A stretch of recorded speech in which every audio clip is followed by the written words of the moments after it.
By this point, there's a really good chance you've seen Tiger King, the ridiculous, eccentric, the gay gun cane redneck with a mullet, stranger-than-fiction Netflix documentary that became the most watched TV show of the COVID-19 quarantine. And I'm just really disappointed that I didn't know you could get a tiger for $2,000. I'm like, it's a lot of money, but it's a tiger. That would have been pretty cool.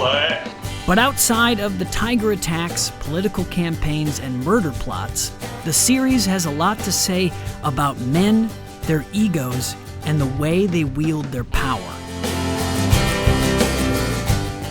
The men who are drawn to breed captive wildcats are at least disconnected from their emotions and at most dangerously violent. You can guarantee I'm gonna put a cap in your ass the first time to make you squirm around on the ground, and then I'm gonna put a bullet right between your fucking eyes. Tiger King's cast of characters is colorful, varied, and unpredictable, which is why they're fun to watch. But what was most interesting to me was seeing that, like the animals in their cages, the men of Tiger King emotionally imprison the people in their lives. And I'll go ahead and cue the most obvious metaphor now. I'm in a cage. You know why animals die in cages? Their soul dies. Whether it's because of shame, a need for acceptance, or just pure narcissism, these men dominate majestic cats to bolster their sense of control over their lives. There's something very addicting about the feeling of power being around these animals. But why does it matter if a bunch of crazy roadside zoo owners are out of touch with their emotions? Well, if they're capturing our attention, which they clearly have, that means there are fragments of these people inside of us. It has to resonate on some level for us to find it that interesting. And to let them be the center of attention to this level and not address their immoral behavior is to let their narcissism win power over us, the audience. This all is not new. We've been swept up by this story before. We love it. We are captivated by a train wreck, a meltdown, a ridiculous, salacious, infamous moment. I have a different brain, I have a different heart, I have a different, I got tiger blood, man. While watching something as sensational as Tiger King, in order to limit its negative influence, it's important to keep in mind who these characters are, how they cage the people in their lives, and why they get away with it. The documentary is great at establishing its characters as a broad spectrum of male archetypes. Blunt, repressed, loyal, submissive, charismatic, but the most three-dimensional portrait of masculinity is in the titular Tiger King, Joe Exotic. Joe cannot be so easily categorized, which is why his story has captured the minds of the entire world. Joe is so many things. He shows that men can be aspirational, funny, giving, unafraid of eyeliner, vindictive, and violent. He's got all the trappings of what should be this year's most popular Halloween costume, if Halloween isn't canceled too. Dear God, please. No. Yep. Now, what all these men have in common is that they make their living through the inhumane breeding, captivity, and exhibition of wild and endangered animals. Cub petting in particular is a cruel practice that pulls babies from their mothers and leads to many aged-out cats getting killed. Maybe worth thinking about next time you're looking for a new Tinder profile photo. 60% of the time, it works every time. Hey, all you cool cats and kittens, it's Carol at Big Cat Rescue. Now, you might be asking, what about Carol Baskin? She keeps her cats in cages too, and possibly killed her husband Don. To me, Carol is worthy of her own separate deep dive. While she does operate in this world of big cats and was once in the business of breeding and selling them, her current operation's core mission is more in alignment with what is best for wild animals in a macro sense. She's not breeding, she's not killing these cats. She's providing a sanctuary for those animals that are rescued from more nefarious operations. Carol is a whole other ball of yarn that doesn't directly apply to the subject of this essay, so I have to set her and her face filters aside for now. Like their animals, The people Joe Exotic, Doc Antle, and Jeff Lowe see as useful to them are kept in cages of emotional abuse. I was last married 25 years ago. All right. My wife, who was Cody's mom and Tawny's mom, she died in a car crash 25 years ago. I'm a single guy. I've got several girlfriends that all know each other and all know about each other. In my opinion, the most insidious person of the entire doc is Bhagavan Doc Antle.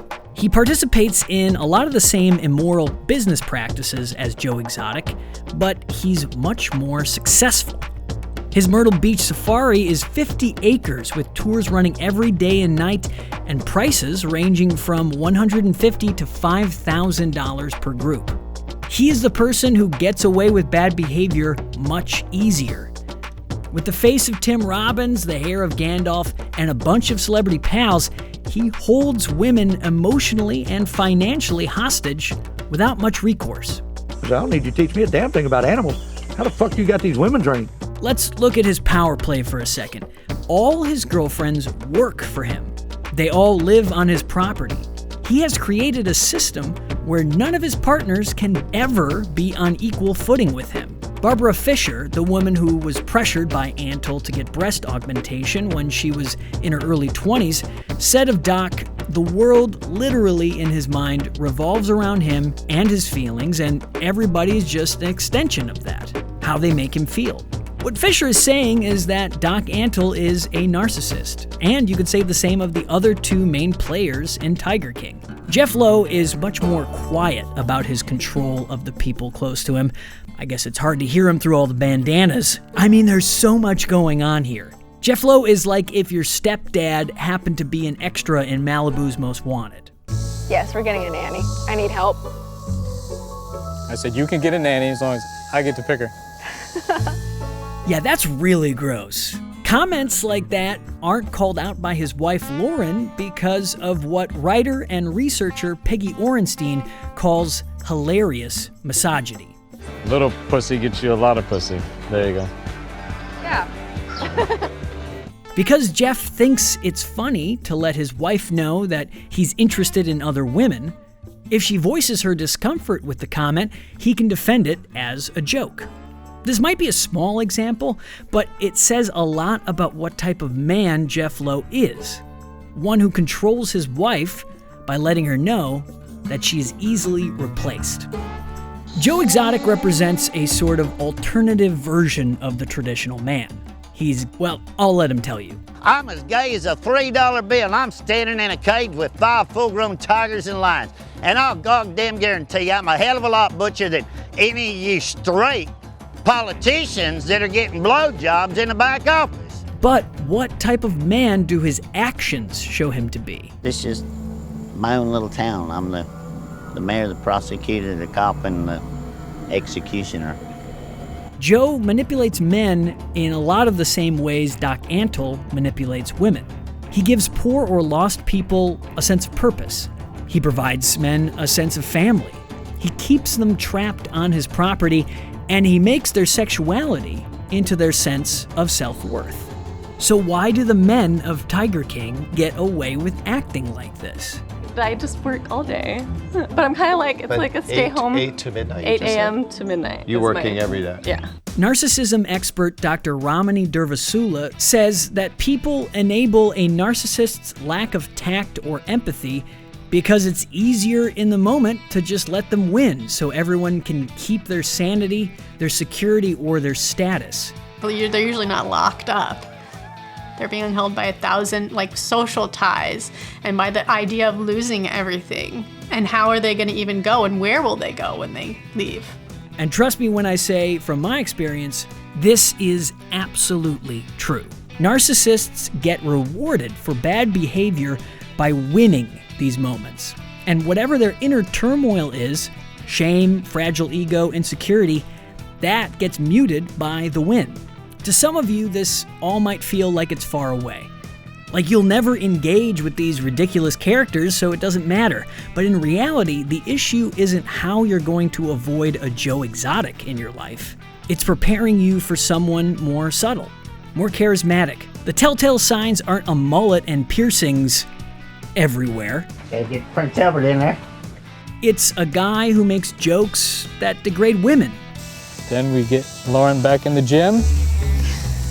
Guys who make jokes at other people's expense to look cool. To celebrate the life of Travis Michael Maldonado. These drunk helmets rubbing balls in my face. They were like golden nuggets to that boy. It's important to look out for a person who has extraordinary highs and lows, who bets big, wins big, and loses big, at the detriment of their friends, family, and loved ones. If we sit here and think we are safe from these entertaining yet disconnected people, we're fooling ourselves. The idea that links all these characters in Tiger King is that men have the inherent need to dominate nature and the people around them in order to feel powerful. But in the real world, this simply isn't true. And it is simplistic to think that if you aren't the dominating archetype like Doc Antle, then you must be weak or submissive like the documentary portrays Howard Baskin. There is an in-between that most men subscribe to. It's just that it may not go as viral. It's the thoughtful, respectful, empathetic, and empowered man. It just depends on what's more appealing to you. Trapping people emotionally never leads to happiness or success. We cannot fear that those we love and care for will leave us if we don't cage them. Because true love and connection comes from making the choice every day to be with who you want to be with. Trusting that you are helpful, loving, and enough for those around you. That's truly all the power you'll ever need.